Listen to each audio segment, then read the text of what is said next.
Okay, we're on the top of Chaf Hey Amud Aleph, the third line. We were talking about the whole concept of if you want a halachic wall, it is something that is not permitted to sway in the wind, to blow in the wind. And I mentioned, I wasn't here yesterday for the later shir, but in the earlier shir I pointed out that the poskim do talk about this when it comes to the walls of a sukkah. And one has to be very concerned about canvas sukkahs and other kinds of walls that are not solid. I've always told people to stay away from canvas sukkahs because the poskim don't specify how much sway is considered sway. So there are a few poskim who say that if it sways more than a tefach, so then it's considered to be puzzle. And a canvas sukkah in a ruach mitsuya could often, depending upon how you secure it, but you'd have to really, really secure it quite sturdily in order to prevent it from swaying more than a tefach in the wind. So I tell people not to use canvas sukkahs as a general rule. Baruch Hashem, in this kind of weather, you have nothing to worry about. Anyway, Tashma. So come and listen.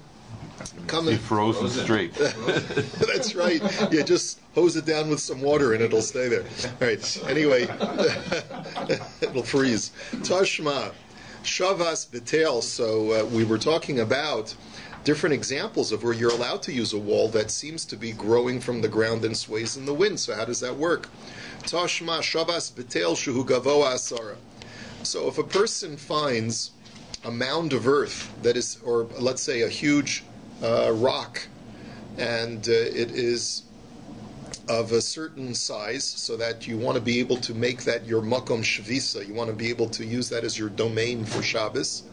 There are no walls, but v'hu arba amos ad beis sasaim, but it is up to 2 sa'as large, because as we talked about yesterday, the idea of being hukaf l'dira, since it wasn't man-made, but it's naturally occurring, you only have up to 2 sa'as of space, 100 amas by 50 amas, to allow you to move about and carry in that area.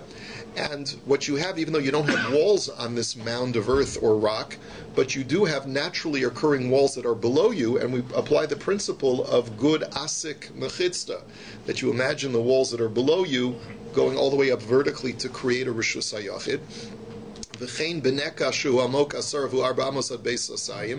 Or if you have a cleft in a rock, or if you have, let's say, some kind of indentation, a recess in the earth that is up to 2 sa'as large, and you can use the walls to make it into a rishus hayachid. Or if you have crop formations, a few years ago they thought there were aliens who were making crop things. Images, right? Crop circles, right? Was that Vonnegut? They made a movie out of it about those crop rotations and stuff like that. So the reality is, it's not aliens. It's just some Billy Bob out in the Hicks, who's playing a trick on somebody. But the point is that let's say you have this huge circle that's been carved out of your corn stalks, and you want to be able to use that as your rishus hayachid for Shabbos. Okay, so that's also acceptable. You can make that as your makom shvis, as your domain for Shabbos, and you also have 2,000 amas in all directions that you can extend from the borders of this circle or this mound of earth. So the Gemara says, how can with corn stalks these things sway in the wind? So how can they act as a viable wall? So the Gemara's answer is, you'd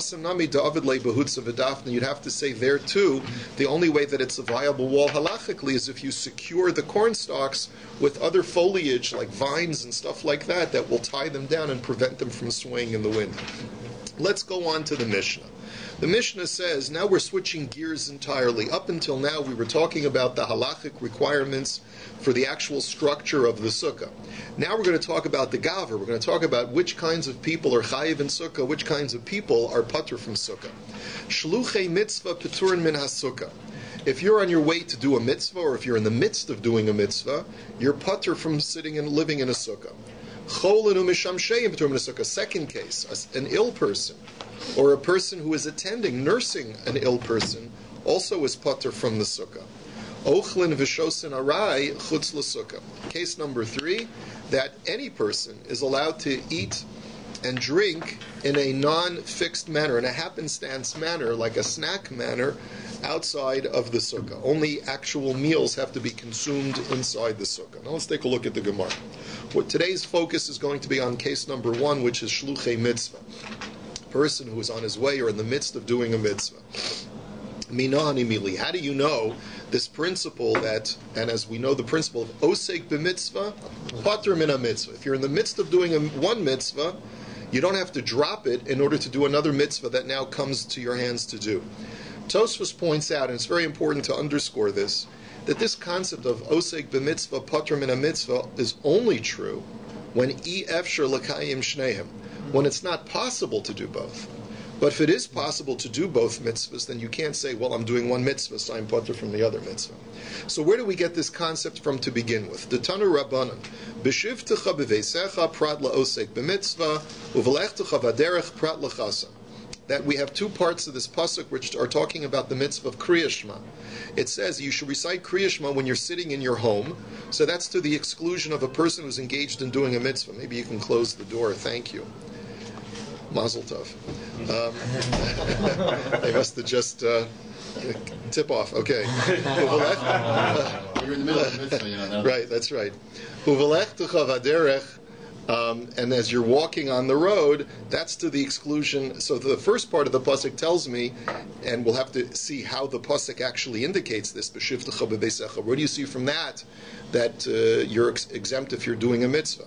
Next part of the pasuk is if you're walking on the road. That's also to exclude a chasan, a groom, a young groom who is has anxiety because he's thinking about consummating his marriage for the first time with his new bride. And that creates a lot of anxiety. And because of the mental anxiety, he can't have proper kavanah to lein Kriya Shema, so he's pater from Kriya Shema. Mikan Amru, Hakones is Abesula Pater Vesalmana Chaim. And the rabbis adduced from this idea that that's only when you're marrying a virgin are you pater from Kriya Shema. But if you're marrying a woman who has already been married before, then you don't have that concern. The way that Rashi seems to be learning is there's greater anxiety, and a man is more disheveled in his mind when he's thinking about the act of consummation with a virgin, because he knows, first of all, he's inexperienced, she's inexperienced, so that's going to create one level of anxiety. The second level of anxiety is going to be that he has to actually rupture her membrane because she's a virgin. And so that's creating anxiety as well. Will I be successful? How am I going to do it? He doesn't, right? That's the issue. So therefore, if it's an almana, if it's a woman who's already experienced and she doesn't have the physiological barriers, so therefore he's not as concerned. So the Gemara now asks, my mashma, where do you see this from the psukim that b'shivtecha b'veisecha v'lechtecha v'derech excludes a person who's doing a mitzvah? Amar Rav Huna kederech, because it's like the road that you're walking down. Ma derech rishus, af kol rishus. Just like when you walk down a road, you're doing it for optional purposes, for your own reasons. So too, the pasuk is talking about the obligation to lein Kriya Shema when you're engaged in mundane activities for your own benefit. But if you're not engaged in for things that are for your own benefit, but rather because you're doing a mitzvah, then you're going to be exempt. To exclude a person who's engaged in doing a mitzvah. The Gemara, Milo askinan dekazul dvar mitzvah v'kamar rachmana likri. So the Gemara says, where do you see that uvelechtecha v'derech means that only when you're engaged in personal issues? Maybe the pasuk is talking about when you're on the road, when you're traveling in order to do a mitzvah. And even there, the Torah obligates you to recite Kriya Shema. In other words, maybe that's what the pasuk means.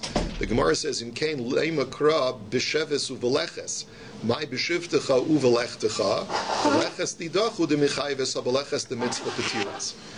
Because the Gemara says, because the pasuk doesn't say b'sheves uveleches when sitting and when walking. It says when it is your sitting and when it is your walking. Velechtecha.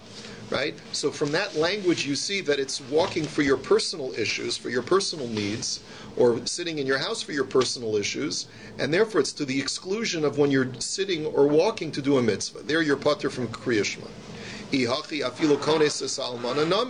So the Gemara says, well, if the issue, apparently the Gemara at this point is thinking that the whole issue has to do with perturbance, in other words, mental disturbance that prevents you from being able to have kavanah and to do the mitzvah properly.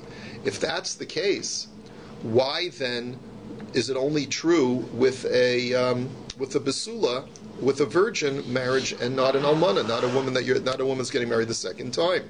So the Gemara says, so the Gemara answers, kones is abasula tarid, kones almana lo tarid, because you don't have the same level of perturbance when you're marrying an almana, as I explained previously. So the Gemara says, v'chol heicha de tarid hachanami de patur. So you mean it's mental perturbance which exempts you from laning Kriya Shema? And the Gemara here is not really focusing on the mitzvah aspect. The Gemara seems to be implying or inferring that any time a person is mentally perturbed, then he's patur from doing something which requires kavana. So the Gemara says, if that's the case, elame'ata tavas finasu bayam de tarid hachanami de patur. Well, then if a person just gets news that he just lost a huge investment, his ship sank, the stock market crashed, whatever, his business went mechula. So you're going to tell me because he's so mentally perturbed, he's patur from Kriya Shema? So the Gemara says no. First of all, maybe you'll tell me that's taka the halacha, but we know that's not true, because v'ha'amar Rabbi Abba bar Zavda amarav avel chayiv b'chol hamitzvos amuris b'torah chutz min hatfilin shreinemer bahen pe'er. Right? So we know that there's a halacha that when a person has suffered a death in the family, we know that he's exempt. He's only exempt from tefillin, but he's obligated in all other mitzvahs, despite his great distress and his perturbance. He's still obligated in all mitzvahs. The only mitzvah that he's patur from is the mitzvah of tefillin, because tefillin is called something an adornment of beauty. Therefore, he's not supposed to adorn himself with beauty when he's an avel. And therefore, the Gemara says, an avel, a person who's just experienced a loss, and as we'll see, this only applies to day one of the kvura, he's patur from tefillin.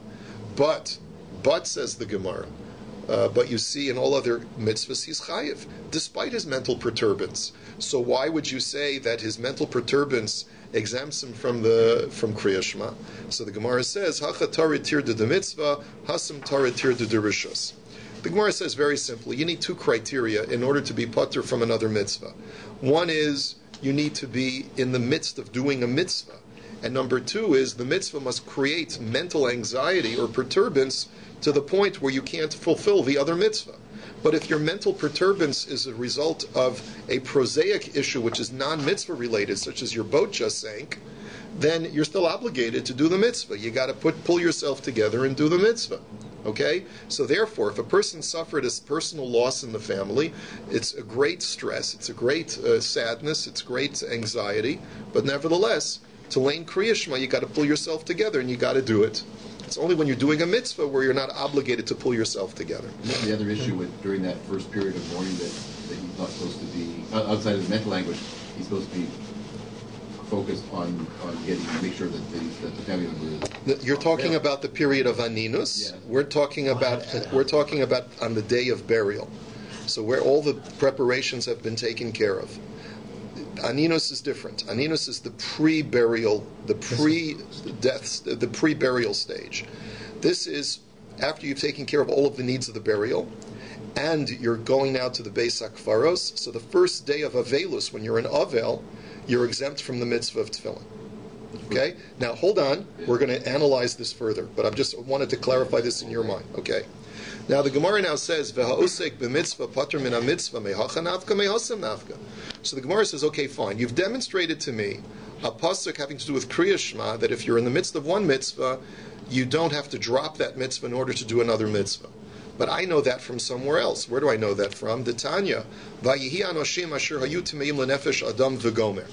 We learned this very recently, the mitzvah of Pesach Sheni, that there were people who confronted Moshe Rabbeinu, and they said, "We're tameh on the 14th of Nisan. We're not able to bring the Korban Pesach, and we would like a solution. We want to be able to bring the Korban Pesach, despite the fact that we're exempt."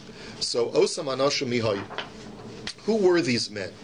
The Gemara says we have different opinions. No say Arono Shel Yosef Hayu Diver of Yossi Aglili. Rabbi Yossi says that they were the people who were transporting Yosef's remains from Egypt, and they were tameh. So Rabbi Akiva Omer Mishael ve'el Safan hayu shahayu oskin benadav va'avihu. Rabbi Akiva's opinion is they were Mishael and El Safan, the cousins of Nadav and Avihu, who were instructed by Moshe to remove Nadav and Avihu's remains after they were killed on the 1st of Nisan. And Rabbi Yitzchak Omer, Im Nosei Arono Shel Yosef hayu kvar hayu cholon litoyer, Im Mishael ve'el Safan hayu cholon hayu litoyer. So Rabbi Yitzchak has a good taina both against Rabbi Yossi Haglili and Rabbi Akiva. He says, listen, guys, if they were either the bearers of Yosef's casket or Mishael and El Safan, there still would have been plenty of time for them to purify themselves in time for the 14th of Nisan, because they encamped already at Har Sinai long before, months before the events of the erection of the Mishkan and the dedication of the Mishkan. Okay? So they were encamped. They could have left Yosef's remains where they were without touching them for any extended period of time. And the same thing, Mishael and El Safan took out the remains of Nadav and Avihu on the 1st of Nisan. The mitzvah of Para Aduma was given on the 2nd of Nisan. They could have manufactured a Para Aduma immediately, and they could have purified them in 7 days, well before the 14th of Nisan. So his argument is they were neither the bearers of Yosef's remains nor Mishael and El Safan, but rather Ela Oskin b'meis mitzvah hayu shechal shavi shalahen lihiyos be'erev Pesach. But rather, Rabbi Yitzchak concludes that these were people that were engaging in any mace that they had an obligation to bury. These people had relatives that had just passed away, and they passed away in such a way that the 7th day of their purification process fell out on Erev Pesach. So they knew they just missed it because they weren't going to be able to bring the Korban Pesach on Erev Pesach because that was their last day of purification. Shene'amar v'lo yachalu la'asos ha'Pesach bayom hahu. Bayom hahu ein yacholon la'asos ha'lamacha yacholon la'asos. So he makes a diuk from the pasuk, which is that they were unable to bring the Korban Pesach on that day, which implies that if they would have just had one extra day, the following day they would have been tahor. Now there's a whole discussion in Maseches Psachim, if you recall, about a person who was tameh only on the 14th but will be tahor on the 15th. Do we shech the Korban Pesach on his behalf so that he can eat it? Rabbi Yitzchak is of the opinion that you don't, that he's not allowed to participate in the Korban Pesach and he has to wait till Pesach Sheni. But be that as it may, you very clearly see from here that if a person is osek b'mitzvah, he's engaged in the mitzvah of burying the dead or transporting a casket, then he's a patur from doing the mitzvah of Korban Pesach. So why do you need the pasuk by Kriya Shema to tell you something that you already know from here, that osek b'mitzvah is patur min a mitzvah? So the Gemara says, I'll tell you why. It's richa. You need both sources. Di'i ashmi inan hasam mishum de lo matazman chiyuva de Pesach. Aval hacha de matazman kriya shma emalo tzricha. So I'll tell you how I understand this argument. In the case of the Korban Pesach, there was no intersection of time between the mitzvah of burying the dead and the mitzvah of Korban Pesach. And what I mean by that is that the mitzvah of burying the dead took place 7 days before the 14th of Nisan. So maybe only in that situation where you know for sure that the mitzvah that you're doing now, which is burying the dead, will not intersect chronologically with the later mitzvah of Korban Pesach. The only thing that will happen is, by doing this mitzvah now, in a few days from now, I won't be able to do the other mitzvah. So that's all you see. But let's say, if the two mitzvahs intersect, I'm in the midst of doing mitzvah A, and all of a sudden now there's a new mitzvah for me to do right now also. That is not derived, that situation I wouldn't know from the case of Pesach. See, the situation over here, I'm a chassan, and now I have a mitzvah of reciting Kriya Shema, right? Or I'm in the midst of doing a mitzvah, now it's Sukkos, right? So there's an intersection in time of both of these mitzvahs together. So I wouldn't necessarily know that if I just had the law by the Korban Pesach. And that's why you need the psukim by Kriya Shema.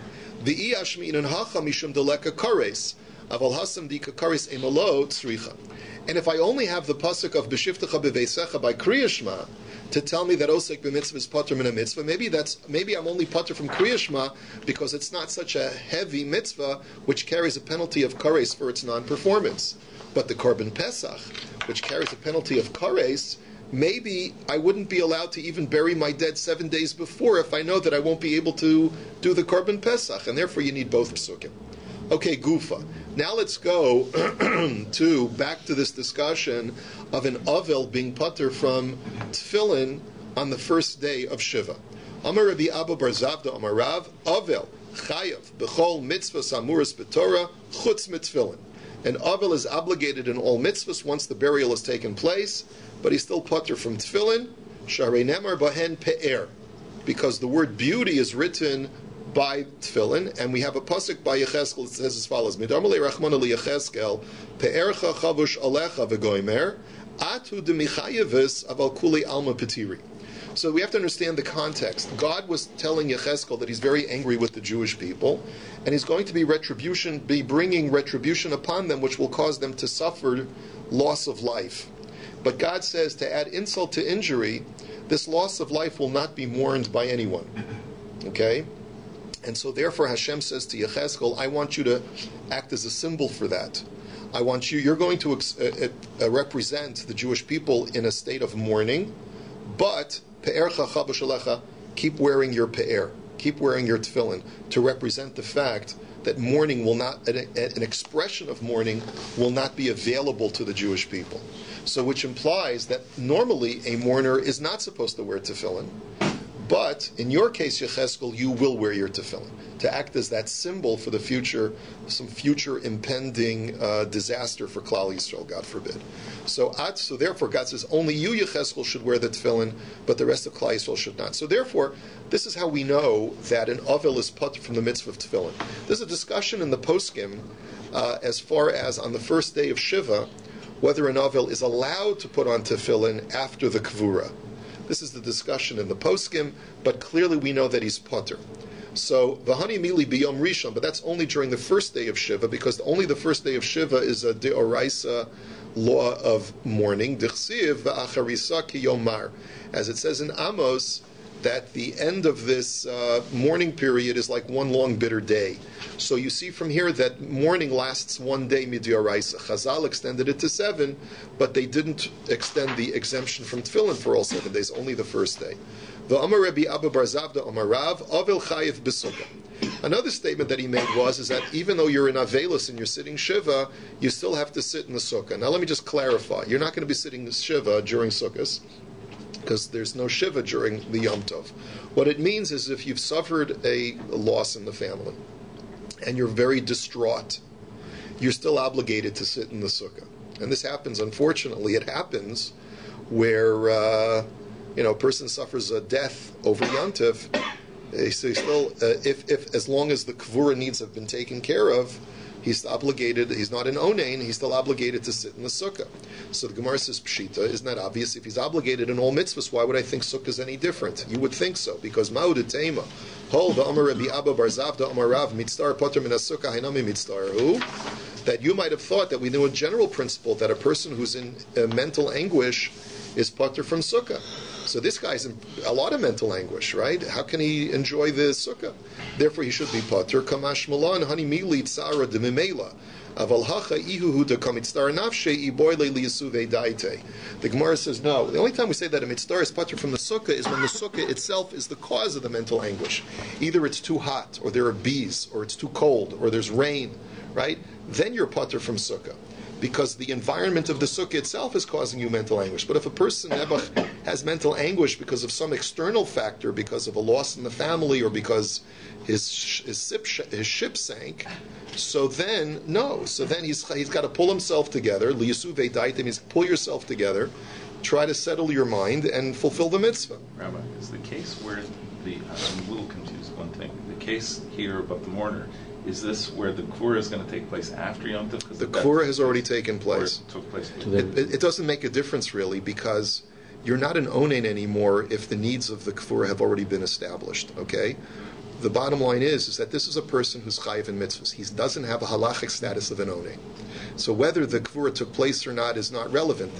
What's relevant is does he have a din of an onain or not? Here, he doesn't have a din of an onain. He's chayiv in mitzvahs, and that's why he's obligated to sit in the sukkah. Can you just go back to the tefillin for a second? We don't paskin that way.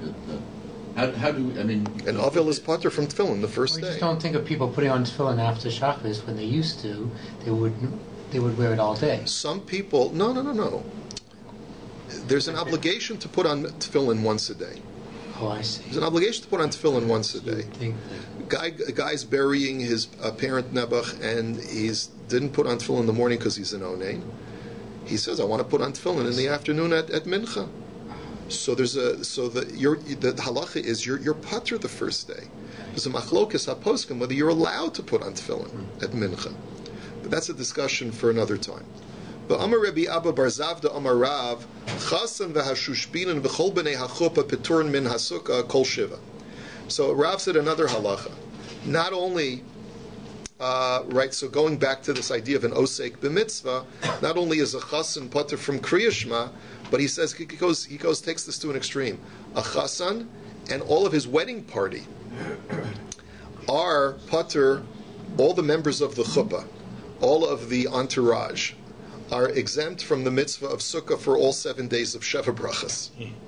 Now this is very bizarre, right?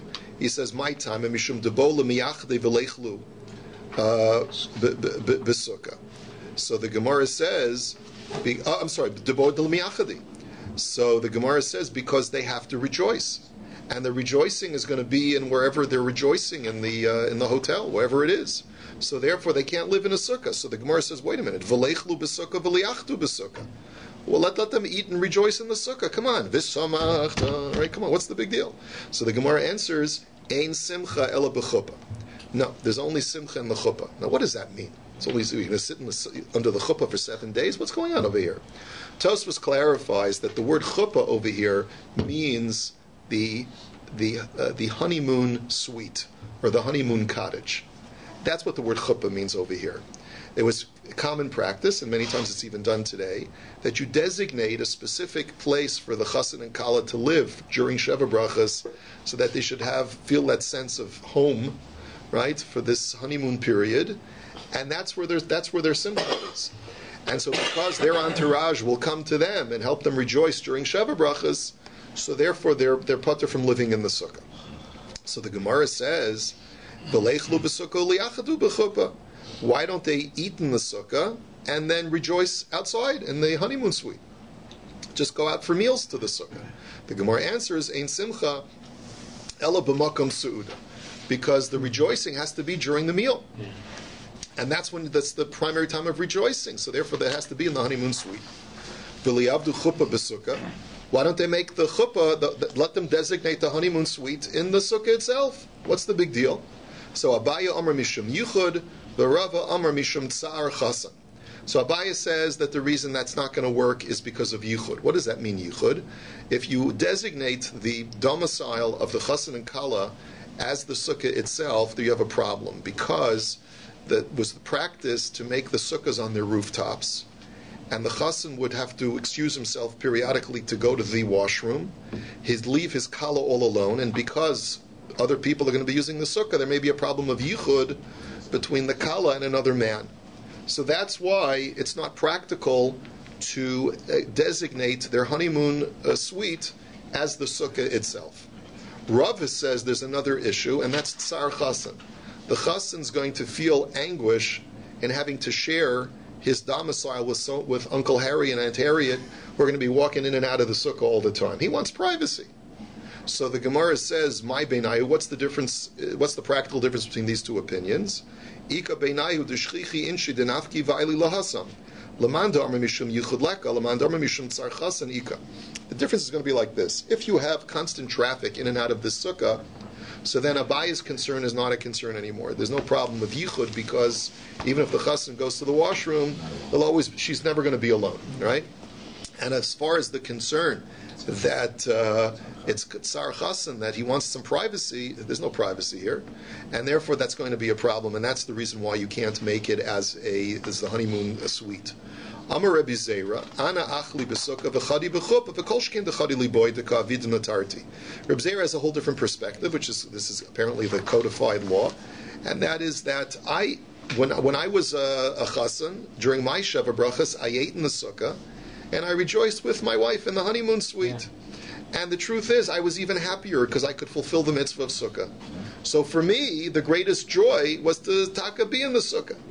And so therefore, that's the way we paskin, that even if there is Sheva Brachas during Sukkot, then you have to have Sheva Brachas in the Sukkah. This is not practical, because it's almost unheard of for there ever to be Sheva Brachas over Sukkot, because we generally don't make chasanas from Rosh Hashanah until the end of Sukkot. I was that one this year. Really? Yeah. It's very rare. It's very rare. The poskim say it should not be done. You don't make chasana from Rosh Hashanah to Yom Kippur because of Aseres Yemei Tshuva, and from Yom Kippur to Sukkot also because people are Torah and mitzvahs. It's very difficult to get people to come and be Mesameach Chassan V'Kala. If there are extenuating circumstances, it can be done, but we try to avoid The it. concern with Yichud, with the colors for any female woman. I was thinking that it should be with any female, but perhaps you could argue that since women are patur from Sukkah, so with other females, my wife can live in the house. I don't need her in the Sukkah, right? But a chassan and kala, how can they be apart? They can't be apart at all. Does she have to stay when he leaves? What? Does she have to stay in the sukkah when he leaves? She's not going to go to the washroom with him. Where's she going to go? Step outside. So so if that's where she lives during the Sheva Brachas, that is her living accommodation, Yeah. right? So Tana Rabbana, Chasan v'Hashushbinin v'Chol b'nei Chuppah Petrim and Atfilin v'Chayovin b'Kriyashma. The Chasan and all of his wedding entourage are exempt from davening and from tefillin, all Sheva Brachas, all 7 days, but they're obligated in Kriya Shema. Why? Because they can't have proper kavana for an extended period of time because of all the simcha that's going on and all the drinking perhaps that's going on. But the one line of Kriya Shema they can muster kavana to do. And Mishum Rabbi Shila Amru Chasan Pater v'Hashushbin v'Chol b'nei Yaakov Chuppah Chayavin.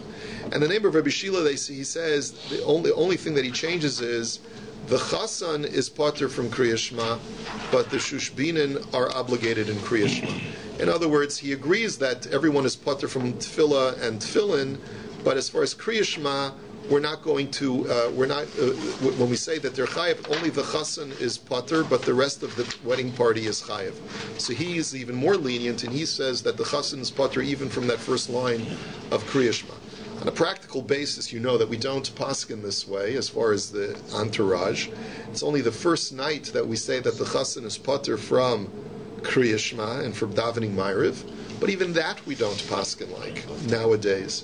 Because nowadays we say, come on, who's going to really have kavanah anyway? Even if you're not a chassan, you're so far draped with your the buzzing in your pocket and the this and the that and everything else is going on in your life. So it's unlikely that you're going to have any less kavana the night of your wedding than you'll have any other night, so you might as well just recite Kriya Shema at your wedding as well. Anyway, have a great Shabbos, a good Erev.